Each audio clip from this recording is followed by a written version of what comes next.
I have 35 years of experience in business.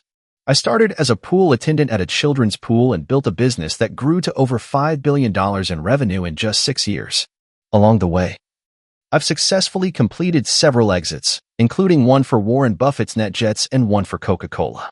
What I've had in common with every business I've been involved in is that I've used 15 simple strategies to attract customers, retain them, and grow my company. These strategies require little to no investment and can be applied by anyone. Now let me share them with you. First, I'm a big believer in the power of handwritten letters. They have the ability to grab attention and stand out in the busyness of life. Sometimes it can be difficult to reach an assistant or make a phone call. Emails are easy to ignore. But a handwritten letter almost always gets read. When I was in my 20s, just starting out in my career and not very financially secure, my next major marketing campaign was handwritten letters. I set a goal of writing 10 letters a day, and in 1 year I completed over 3,000 of them. I saw each letter as a little seed that was planted. Not all of them became customers. But even one person who responded was important enough. If someone did something nice for me, they would get a thank you letter.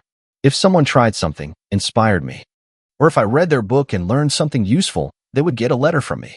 It was inexpensive and could be done by anyone. Second, prepare a list of 25 people you feel are interesting and want to build relationships with. When I first started my business, I also created a list of individuals I wanted to stay in touch with on a regular basis. Every quarter, I would proactively send these people a direct message, a note, an email, or a handwritten letter to show my interest and maintain their attention.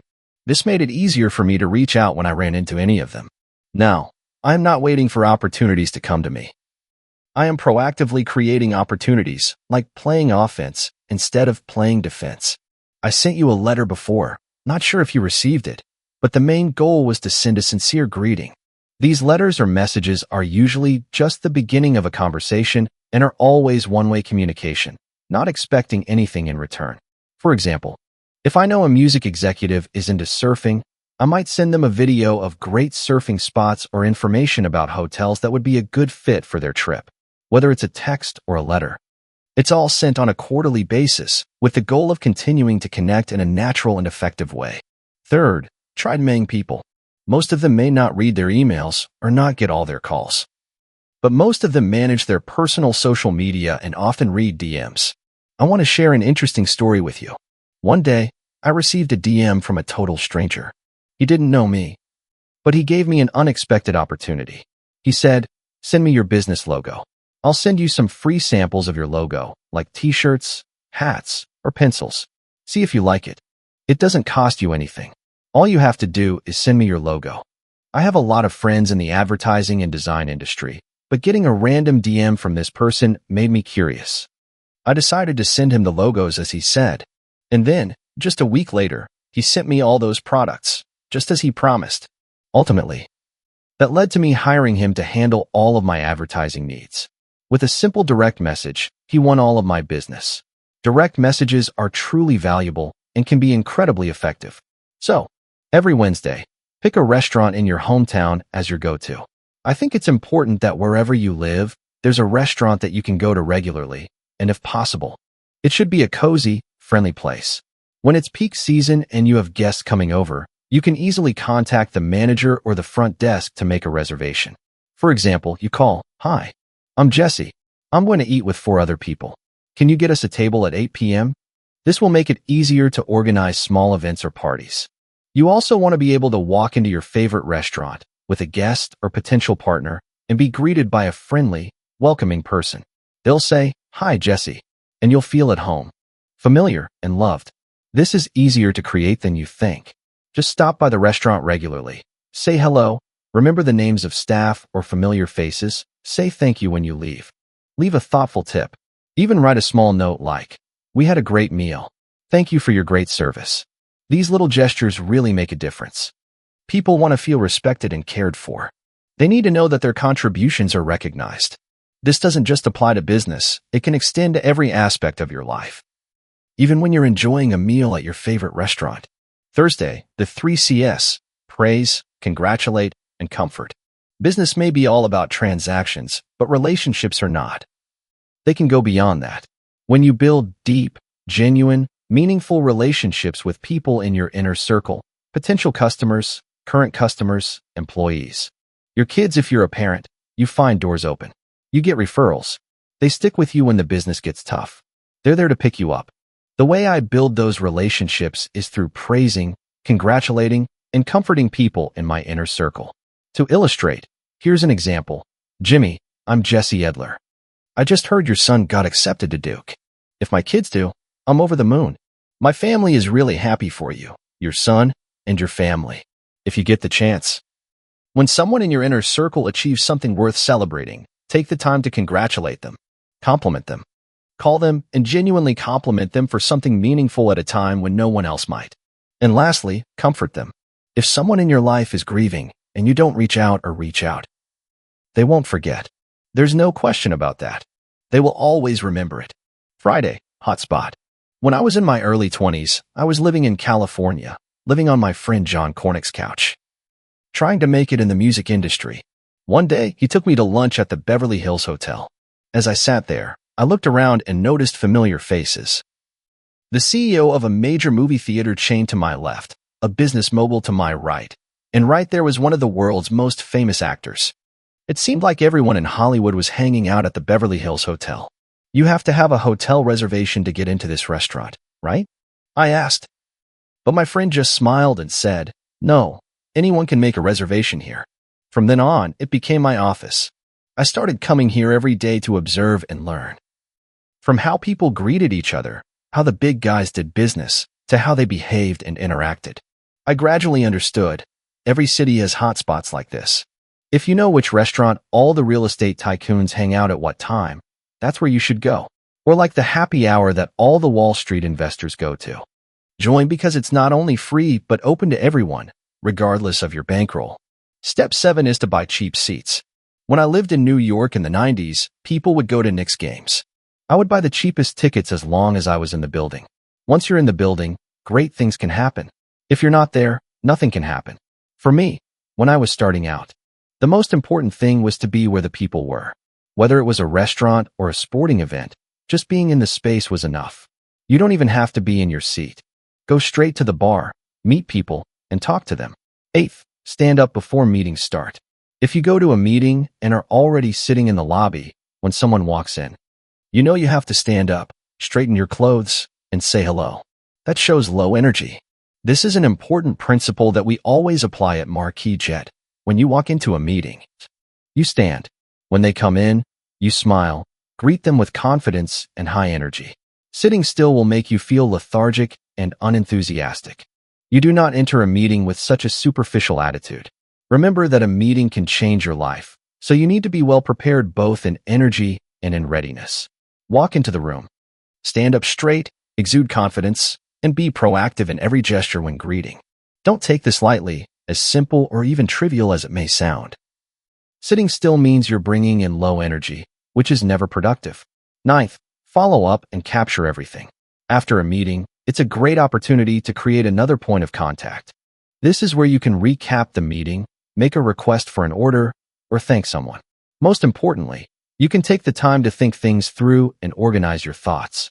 In a meeting, everything happens in real time, quickly, and under pressure. You need to react quickly. But when you follow up after a meeting, you have time to reflect. This allows you to reorganize your thoughts, summarize the essentials, and plan your next steps. Even if the meeting didn't go as planned, the way you follow up can still turn things around effectively. 10th, create surprises. While most people in your industry are doing the same thing, it's important to go beyond expectations and do the unexpected.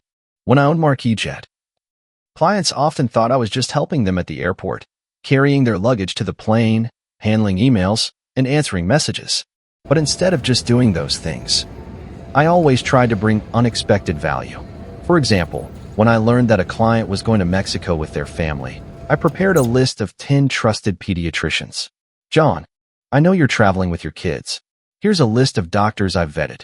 If anything happens to your kids, you can call them right away for support. I also made reservations at the hottest restaurants for 8 p.m. for 2. I know it's spring break and it's crowded, but wherever you want to go, I'll get it done for you. Unexpected actions like these will set you apart from the crowd in your industry. Most people just do their job well. But the way to make your mark and create a clear separation is to add an element of surprise to everything you do. Ask yourself, what else can I do that no one else has thought of to have a positive impact on my customers, products, or services?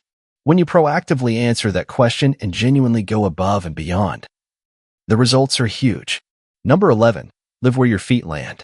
I was invited to this wedding with my wife, but I was not really interested. I walked in with a heavy, lethargic mood and took a seat at the table. Surprisingly, the person sitting next to me was someone I had longed to connect with. Suddenly, you can feel it. My whole attitude started to change. I told myself that since I was here, why not make this experience the best it could be?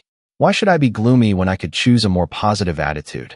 I decided to lift my spirits, open up to talk, and hope that something good would happen. The previous grumpy mood completely disappeared. Right then, I changed my whole attitude at the party. As a result, I had a very meaningful conversation with the guy. Not only that, we even moved forward to work together. This experience reminded me of an important lesson. If you are somewhere, live it to the fullest. Be truly present. Make the most of the opportunities that are right in front of you. You never know who you might meet and what miracles might happen.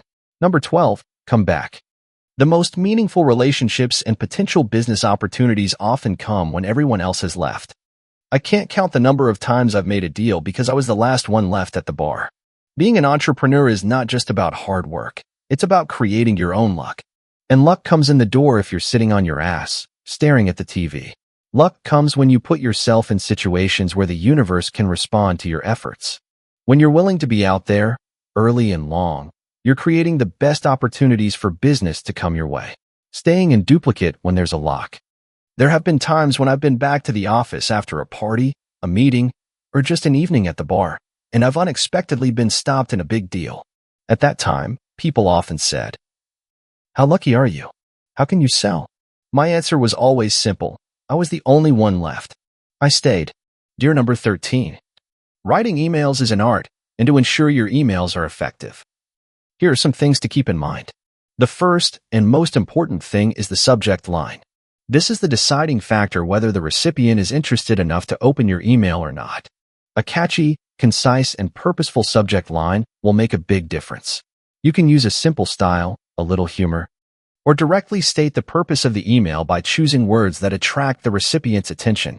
The content of the email also needs to be clear and concise.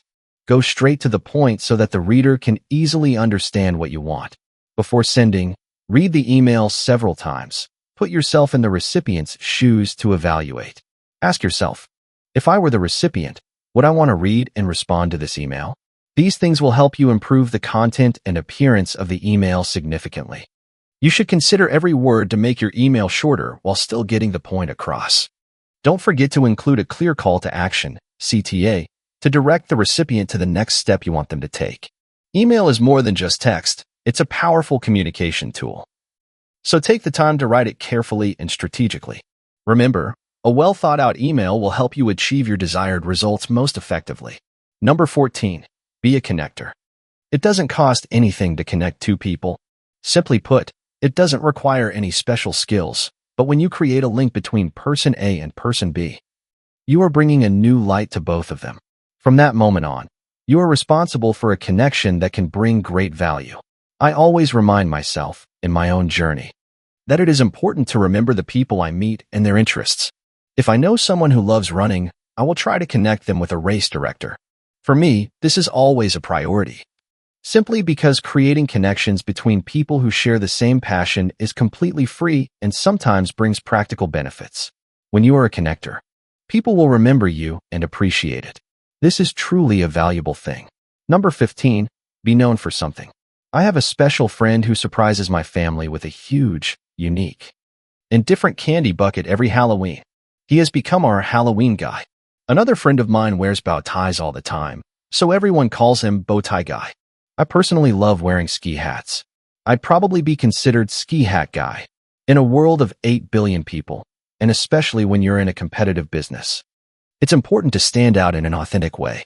Be remembered for something special. If you're eccentric, be known for it. If you're passionate, be known for being an icon of a resilient and passionate athlete. It's important to have a signature, like a unique personal brand that people can identify with when they think of you. This is the key to standing out in this crowded world. These are the 15 steps that I've used throughout my career to build my business, retain customers, and improve sales. These strategies continue to work today because they work. They cost nothing, but they differentiate me from my competitors. So I hope they will be as valuable to your journey as they have been to mine. Give them a try and see for yourself.